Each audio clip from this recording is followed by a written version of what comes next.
नमस्कार। नलनी पाठशाला में आप सभी का स्वागत है। सैनिक सैनिक वो होते हैं जो देश की सेवा में अपने प्राणों का समर्पण करते हैं। सैनिकों में एक बहुत ही धैर्य, सजगता, देशभक्ति की भावना, आपदाओं में दूसरों की सहायता करने की भावना, ये सभी रहती है। इस प्रकार आपको समझ में आ ही गया होगा कि मैं आज कक्षा 10वीं प्रथम भाषा हिंदी का पाठ 2 नेताजी का चश्मा के बारे में कुछ बताने जा रही हूँ। इसके पहले मैं लेखक स्वयं प्रकाश जी के बारे में बताना चाहती हूँ। स्वयं प्रकाश जी एक बहुत बड़े लेखक, समाज सेवी और सामाजिक जीवन के भेदभाव के खिलाफ प्रतिकार की रचना करने वाले एक रचयिता।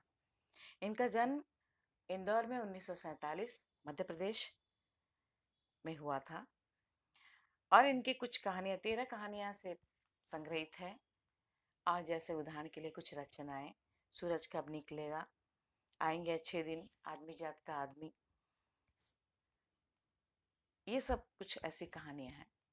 ज़्यादा से ज़्यादा इनकी कहानियों में सामाजिक भावना के भेदभाव के खिलाफ कुछ आवाज़ उठाने का, कुछ स्वर उठाने की भावनाएं दिखाई देती है। इसी प्रकार यहाँ भी नेताजी का चश्मा में स्वयं प्रकाश जी ने बहुत ही अच्छा उदाहरण देते हुए इस कहानी का अंत किया है। इस कहानी में एक कैप्टन रहते हैं।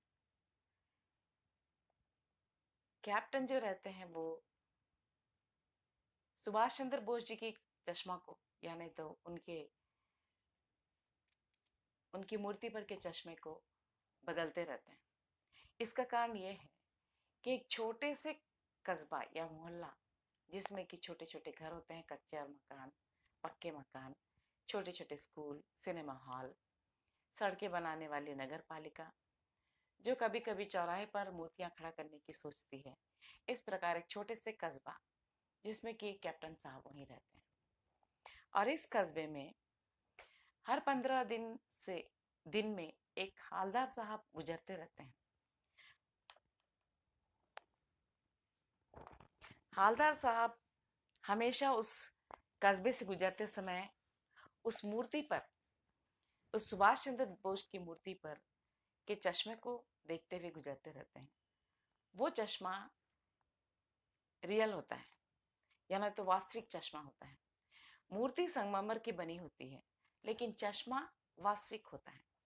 इसका कारण क्या है? हमेशा जब भी वो हालदार साहब उस कस्बे से गुजरते रहते हैं तो उस चश्मे के बारे में सोचते हुए निकलते रहते हैं। अचानक उनके दिन में कई प्रश्न उठते हैं। एक बार वो उस कस्बे के पान वाले के पास आकर रुकते हैं और रुककर उनसे पूछते हैं कि ये जो मूर्ति है, सुभाष चंद्र बोस जी की मूर्ति है, इस मूर्ति पर ये वास्तविक चश्मा कैसे लगा रहता है, कौन लगाता है? इतने में उन्होंने कहा कि अरे आपको नहीं मालूम, ये जो चश्मा जो है ना, ये यहाँ का एक पागल लगाता है। तो हालदार साहब को थोड़ा बहुत खराब लगा क्योंकि जो देशभक्तों का भक्त है उन्हें पागल कहना उनको बहुत ही बुरा लगा और उन्होंने कहा, पहले तो कुछ नहीं कहा, पहले चले गए। फिर से एक बार जब वो पान वाले के पास पान खाने और चाय पीने आए तो उन्होंने पूछा, ये कैप्टन होता कौन है? कोई ऐसा सुभाष चंद्र बोस जी का दोस्त या तो कहीं सैनिक में था? इस प्रकार उन्होंने प्रश्न किया। हालदार साहब बोलता, नहीं, वो ऐसा कोई दोस्त नहीं है, ना ही वो कोई सैनिक में था। वो तो एक लंगड़ा सा, मरियल सा आदमी जो चश्मे के फ्रेमों को बेचता हुआ एक चश्मा वाला है, एक फेरी वाला है। हालदार साहब जाने की उत्सुकता और बढ़ गई। वो कैप्टन से मिलने के लिए बहुत उत्सुक थे। एक बार उन्होंने, जब वो कैप्टन आ रहे थे, उस समय उन्हें देखा।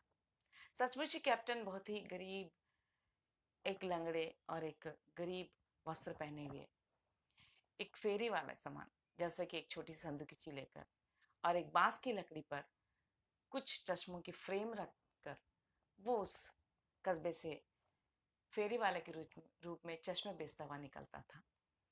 उन्हें देखकर बहुत ही इन्हें आश्चर्य हुआ। एक फेरी वाला इतना इतना देशभक्त हो सकता है, उन्हें आश्चर्य हुआ। इस प्रकार उन्हें बहुत खुशी भी हुई कि ये जो कैप्टन जो है ये उस चश्मे में हमेशा अपने फ्रेम के चश्मों को लगा लगा कर सुभाष चंद्र जी के बोस जी के चश्मे को बदलता रहता है। तो कैप्टन है एक फेरी वाला जिन्हें सुभाष चंद्र बोस जी की प्रतिमा बिना चश्मे के अच्छे नहीं लगती थी, इसलिए वो हमेशा चश्मा अलग अलग चश्मा लगाता था। और यदि कोई ग्राहक आकर चश्मा पूछता तो वो सुभाष चंद्र बोस जी के पास जाकर क्षमा मांगकर वो चश्मा निकाल कर ग्राहक को दे देता और तुरंत दूसरा चश्मा सुभाष चंद्र जी बोस जी के आंखों पर लगा देता था। इतना काम किया करता था और हमेशा तरह तरह के चश्मे फेरी वाले के रूप में बेचा करता था। इस तरह दिन गुजरते गए। अचानक एक बार जब हालदार साहब उस कस्बे से गुजरे तो वहां पर मूर्ति पर चश्मा नहीं था। तो अचानक उनको बहुत ही उत्सुकता जागी कि हुआ क्या है। उन्होंने तुरंत पान वाले के पास आकर पूछा कि ऐसी क्या बात है कि आज मूर्ति पर चश्मा नहीं है। तो पान वाला ने बहुत ही उदास से कहा, कैप्टन मर गया। इतना सुनते ही हालदार साहब की आंखों में आंसू भर गए, उनका दिल पूरा उदास हो गया और वो तुरंत अपने काम पर निकल गए। हमेशा वो ये जब भी कस्बे से गुजरते थे तो उस मूर्ति को देखते हुए निकलते थे जो चौराहे पर रखी हुई थी।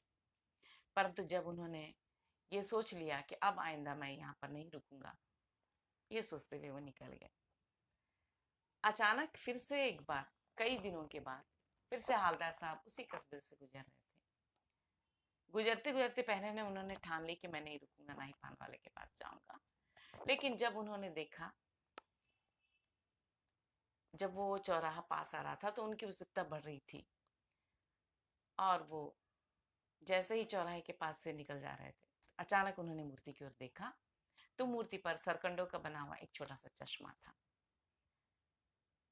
और जीप को रोककर तुरंत मूर्ति के सामने जाकर अटेंशन में खड़े हो गए और उन्होंने सल्यूट दी।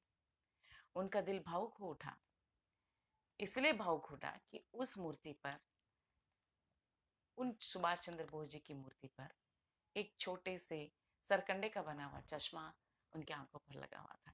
ये देखकर उन्होंने, जो बच्चों के द्वारा बनाई हुई थी, ये देखकर उन्होंने बहुत ही बच्चों की सराहना की और उन्होंने मूर्ति को सैल्यूट किया।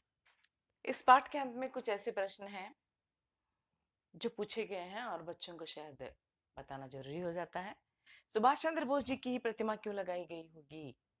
कई ऐसे प्रतिमाएं हैं या कई ऐसे देशभक्त हैं जिन्हें छोड़कर केवल सुभाष चंद्र बोस जी की प्रतिमा इसलिए लगाई गई होगी क्योंकि उनकी प्रतिमा देखते ही उन्हें देशभक्ति की भावना जाग उठे, उस कस्बे वाले के लोगों में या नहीं तो वहां से गुजरने वाले लोगों में, सबों में देशभक्ति की भावना जाग उठे और उनके द्वारा कही गई नारे जो हैं, दिल्ली चलो या तुम मुझे खून दो मैं तुम्हें आजादी दूंगा, इस प्रकार के कुछ नारे याद आ जाए। दूसरा प्रश्न है, कस्बे वाले चश्मे वाले को कैप्टन क्यों कहते थे? चश्मे वाला कोई कैप्टन नहीं था, ना ही कोई भूतपूर्व सिपाही था, ना कोई किसी सिपाही का दोस्त था, केवल देशभक्तियों का प्रेमी था। वो खुद एक देश प्रेमी था, साथ ही साथ देश के भक्तों का प्रेमी था। इसलिए इसलिए कस्बे वाले उसे चश्मे वाले को कैप्टन कहा करते थे। तीसरा है, अंत में हालदार साहब मूर्ति को देखकर भावुक क्यों हो गए? भावुक होना मतलब दो तरह के होते हैं, एक है उदासी में और दूसरा खुशी में। उदासी में भी आंखों में आंसू आ जाता है और खुशी में भी आंखों में आंसू आते हैं। भावुक इसलिए हो गए थे, जो ये सोचकर जीप में आ रहे थे या जो ये सोचकर उस कस्बे से गुजर रहे थे कि मैं ना ही पान वाले के पास जाऊंगा, ना ही मूर्ति की ओर दृष्टि दौड़ाऊंगा। लेकिन जैसे ही उस चौराहे पर आए, मूर्ति पर जैसे ही उनकी दृष्टि पड़ी तो उन्होंने देखा उस मूर्ति के आंखों पर या सुभाष चंद्र बोस जी के मूर्ति पर सरकंडे का बना हुआ एक छोटा सा चश्मा था जो बच्चों के द्वारा बनाया हुआ दिखाई दे रहा था। इसलिए उन्होंने तुरंत अपनी जीप को रोकी और उस मूर्ति के पास जाकर अटेंशन में खड़े हो गए। खड़े होते ही उनके दिल में ये जो भावुकता की भावना जो थी, या उदासी की भावनाएं नहीं समझो, भावुक मतलब खुशी के आंसू उनके दिलों में आ गए। ये कहने लगे कि आजकल देशभक्तों के भक्तों के साथ साथ समाज में रहने वाले सभी जो देशभक्तों के प्रेमी हैं उनके साथ साथ बच्चे भी आदर्श के रूप में सुभाष चंद्र जी की बोस जी की प्रतिमा को आदर्श के रूप में लिया और लेकर उनके आंखों में कैप्टन के मर जाने के बाद भी बच्चों के द्वारा बनाया हुआ चश्मा उनकी आंखों पर लगा था। धन्यवाद।